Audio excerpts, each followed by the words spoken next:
Be ready. 5 seconds.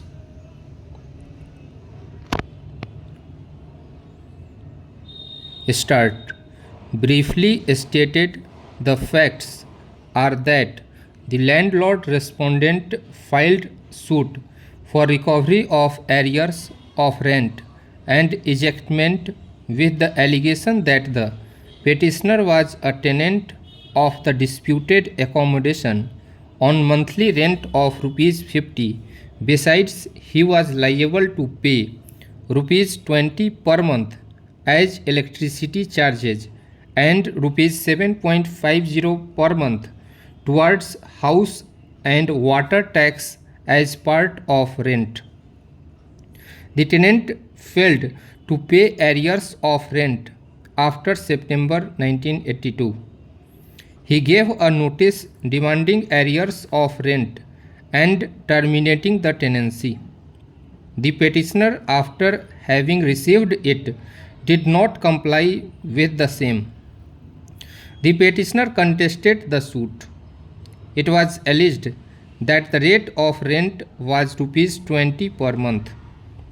He admitted his liability to pay electricity charges at the rate of rupees 20 per month as well as water tax and house tax. He denied that he had received any notice.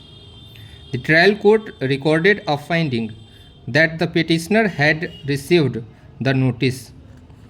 The rate of rent was rupees 50 per month and in addition to it rupees 20 per month as electricity charges and rupees 7.50 per month towards house and water tax as part of the rent. This finding has been affirmed by the revisional court. The petitioner had also claimed the benefit of provision of section 20 within bracket 4 of the Act. The core question is whether the petitioner is liable to deposit electricity charges as well as to get the benefit of the provisions of subsection 4 of section 20 of the Act. There was no written agreement between the parties to show that rupees 20 per month was being charged towards electricity charges as part of the rent. The plaintiff and defendant both appeared in the witness box. The plaintiff as PW1 stated that the defendant was liable to pay rupees 50 per month as the rent of the accommodation, rupees 20 per month towards electricity charges and rupees 7.50 per month towards house tax. Section 105 of the Transfer of Properties Act defines the lease. The lessor is entitled to get consideration for the lease from the lessee, which is agreed between the parties.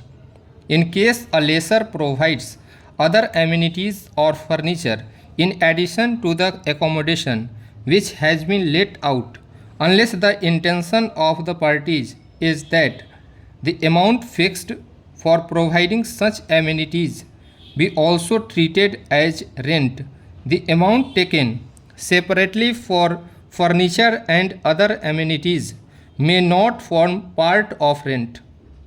Normally, the electricity charges are taken by the landlord for the purpose that he is providing electricity to the tenant, and for such facility he has to pay the amount of electricity charges to the electricity board or such authority from whom the electricity connection has been taken, and the landlord is liable to pay for the consumption of electricity by the tenant.